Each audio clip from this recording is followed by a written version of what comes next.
Hyundai Tucsona testowałem już kilkukrotnie w różnych odmianach napędowych, zarówno po, jak i przed liftingiem, więc link do ostatniego filmu zostawiam Wam w opisie, w komentarzu i gdzieś tutaj na ekranie, na pewno nie przegapicie. Tym razem skupię się więc na pomiarze spalania oraz ogólnym omówieniu auta, bo trzeba pamiętać, że Tucson to naprawdę jeden z najciekawszych przedstawicieli segmentu kompaktowych SUV-ów, ale czy na pewno w tej wersji? Zapraszam na krótki test Hyundai Tucsona w topowej odmianie N-Line Ultimate z układem hybrydowym 1.6 TGDI HEV o mocy 239 koni mechanicznych i z napędem na 4 koła.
I witam Was za kierownicy Hyundai Tucsona w wersji N-Line Ultimate z układem hybrydowym 1.6 TGDI HEV o mocy 239 koni mechanicznych i z napędem na 4 koła. Opis wnętrza, bagażnika, systemu itd. już robiłem przy okazji poprzednich testów, do których link zostawiam Wam w komentarzu i w opisie.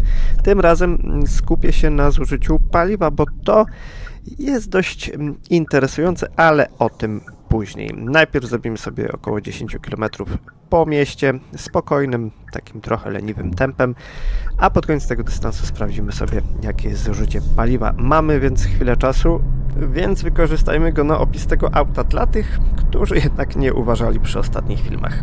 Czwarta generacja Tucsona moim zdaniem zrewolucjonizowała język stylistyczny marki, a jej ostre, takie geometryczne przetłoczenia karoserii wciąż potrafią zrobić spore wrażenie na ulicy, szczególnie jeżeli mamy do czynienia właśnie z taką ładną wersją wyposażenia i kolorystyczną. To już kwestia gustu oczywiście.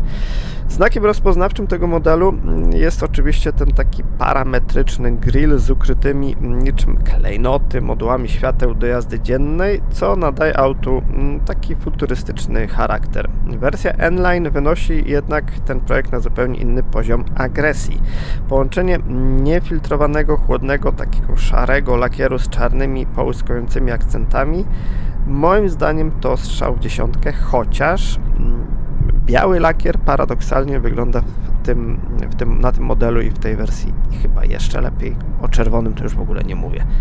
Poza tym ta odmiana eliminuje nielakierowane, trochę robocze plastiki nadkola i listwy progowe pomalowano tu w kolorze nadwozia, co wizualnie jeszcze bardziej obniża i poszerza sylwetkę SUV-a.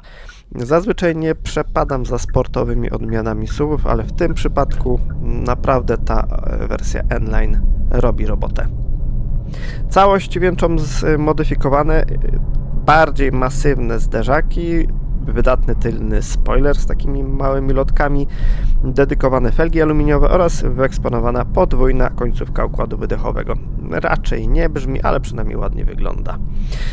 Tak czy inaczej to auto potrafi wyglądać rasowo i z pewnością nie zginie w tłumie na parkingach pod galeriami handlowymi.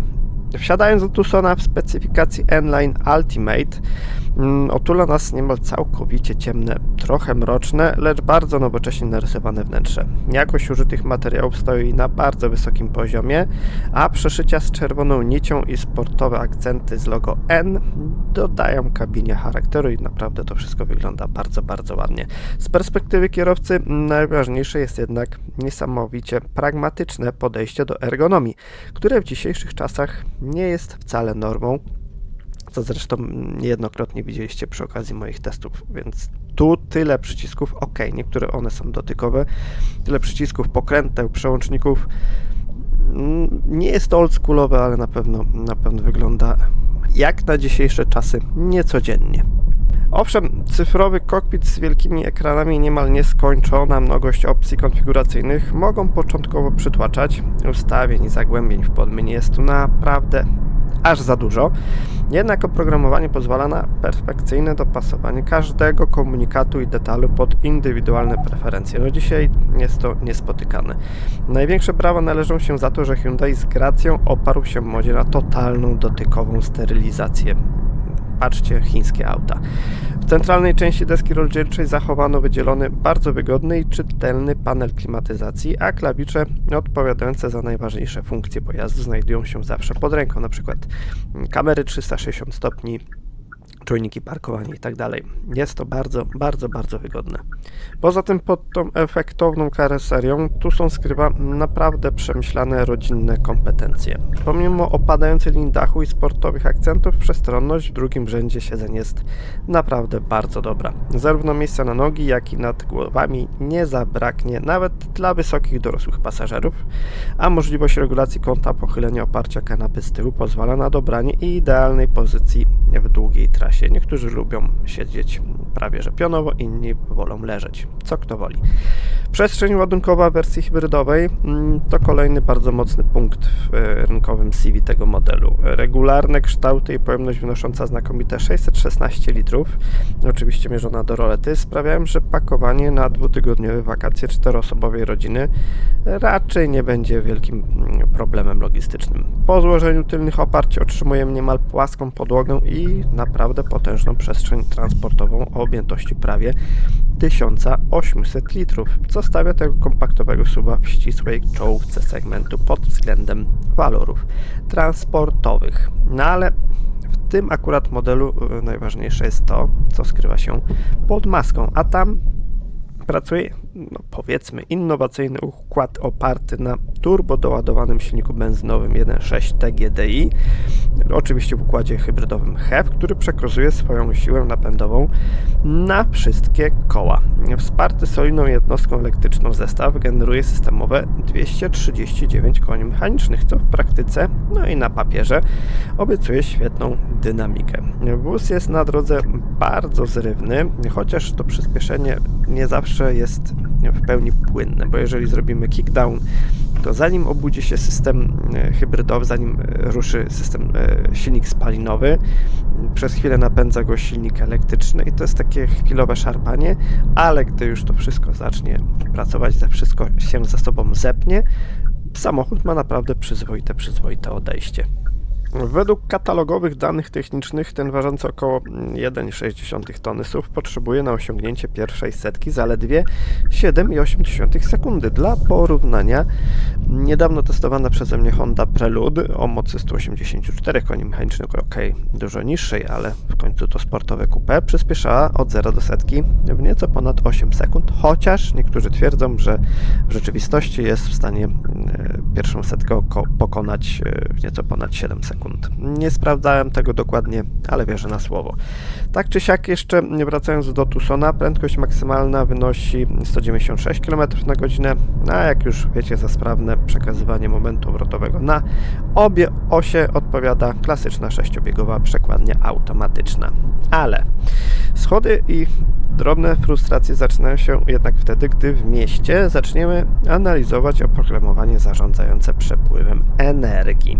Działanie tego zelektryfikowanego napędu potrafi być nieco nielogiczne. Nie wiem, czy jesteście w stanie to zobaczyć podczas mojej jazdy testowej, ale tak, z założenia pełna hybryda, klasyczna pełna hybryda powinna w miejskich korkach maksymalizować czas spędzony na jeździe w trybie EV. Tymczasem Tucson bywa bardzo uparty i regularnie zdarza mu się ruszać z miejsca przy użyciu silnika spalinowego i to nawet wtedy, gdy poziom naładowania baterii zwiastuje raczej potężny zapas prądu, nawet przy ponad połowie pojemności. No, takie narowiste zachowanie winduje wskaźniki zużycia paliwa w mieście do wartości wyższych niż u sprawdzonych rynkowych rywali o ile nie jesteśmy w stanie tego przewidzieć. Jeżeli już nauczymy się jeździć z tym systemem i na przykład podczas jazdy lekko odpuścimy pedał gazu, wtedy silnik się wyłączy, włączy się silnik elektryczny i dodamy trochę gazu, będziemy jechać równostannie, wtedy to spalanie potrafi bardzo, bardzo spaść. Mi się udało to chyba rozwikłać podczas jazdy testowej. Dzięki temu zużycie paliwa w mieście spadło naprawdę do przyzwoitego poziomu. Zresztą za chwilę zobaczycie, po 10 km wyszło 5,8 litra na 100 km. Ale na początku testu, gdy próbowałem jeździć Tucsonem jak każdą inną hybrydą, w mieście pokazywały się wartości nawet około 8 litrów. Trochę dziwne. Dobra, nieważne. Teraz pokonamy około 10 km drogami podmiejskimi przy prędkości od 70 do 100 km na godzinę. Po drodze kilka postojów na światłach, trochę większy ruch, więc warunki raczej zróżnicowane. Moim zdaniem problem w tym napędzie polega na tym, że w tak mądrym i w sumie naszpiekowanym czujnikami pojeździe taką optymalizacją powinien bezwzględnie zarządzać sam system, a nie wyuczona prawa stopa kierowcy, ale co ja się tam znam. Dobra, jedziemy dalej i teraz porozmawiamy sobie o cenach, bo o ile Hyundai Tucson w tam bazowych wersjach nie jest jakoś specjalnie drogi, tak w hybrydowej odmianie i z topowym wyposażeniem no już bywa nieciekawie.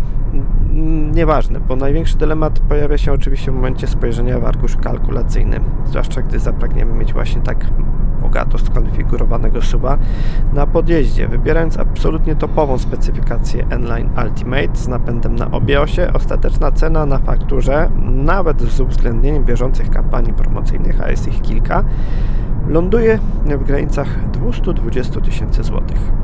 No i choć Tucson to samochód pod wieloma względami naprawdę fantastyczny, świetnie narysowany i szalenie funkcjonalny na co dzień, to tak potężny budżet sprawia, że opłacalność jego zakupu staje się już mocno dyskusyjna.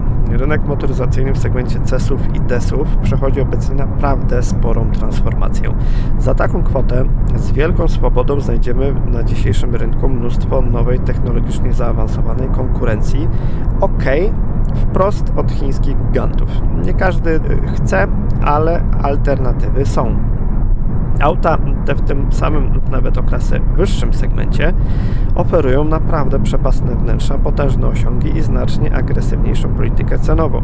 Postawienie u dealera ponad 200 000 złotych za koreańskiego naprawdę przebojowca w tej topowej odmianie musi być zatem podyktowane nie tylko chłonną analizą wyposażenia, ale przede wszystkim bezgranicznym zauroczeniem i pożądaniem jego niepowtarzalnej geometrycznej stylistyki. Jeżeli ktoś bardzo, bardzo chce mieć Hyundai'a w garażu, nie neguję tego, bo ten samochód, czy jest wart takiej ceny, nie jestem pewny, ale naprawdę w trochę niższych wersjach wyposażenia albo powiedzmy z normalnym napędem ja nie miałbym żadnych przeciwwskazań do zakupu tego samochodu. Naprawdę bardzo mi się podoba. A jeszcze teraz sprawdzimy sobie zużycie paliwa po przejechaniu 10 km drogami podmiejskimi. 6,6 litra na 100 km. 6,5. No to już nie były wyniki jakieś wyjątkowe, no ale sprawdźmy, jak sobie poradzi Hyundai Tucson z napędem hybrydowym na drodze ekspresowej przy prędkości 120 km na godzinę. Po drodze oczywiście trochę ruchu, nie zawsze udało się jechać z równą prędkością, więc z góry bardzo przepraszam. Znacie już mniej więcej moje zdanie na temat tego modelu, ale zbierzmy to wszystko do kupy i podsumujmy.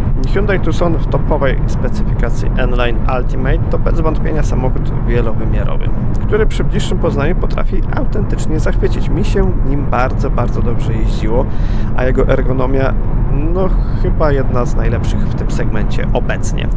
Jako rodzinny SUV sprawdza się doskonale, oferując potężny, ustawny bagażnik i mnóstwo przestrzeni dla kompletu pasażerów.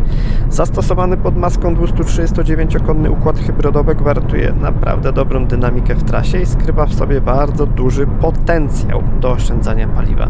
Niestety, specyficzna i momentami nielogiczna praca tego napędu w gęstym ruchu miejskim jest rysą na takim delikatnym i bardzo ładnym szkle. Wymaga od kierowcy pewnego kompromisu, sporej dozy cierpliwości oraz wyrobienia w sobie odpowiednich nawyków, by móc w pełni bezstresowo korzystać z proekologicznych walorów hybrydy. Ostatecznym testem dla potencjalnego nabywcy będzie jednak bariera finansowa. Biorąc pod uwagę wyceny na poziomie około 220 000 złotych, ten koreański samochód staje się dziś na rynku przed niezwykle trudnym zadaniem. Aby z powodzeniem wygrać bezpardonową walkę z rosnącą w siłę przestronniejszą i coraz agresywniej wycenioną konkurencją, Tucson musi przekonać do siebie klientów nie tylko arkuszem bogatego wyposażenia, ale przede wszystkim emocjami, wyrazistym stylem i ugruntowanym zaufaniem do marki. A to chyba jest na chwilę obecną raczej niezachwiane i Hyundai ma naprawdę wielu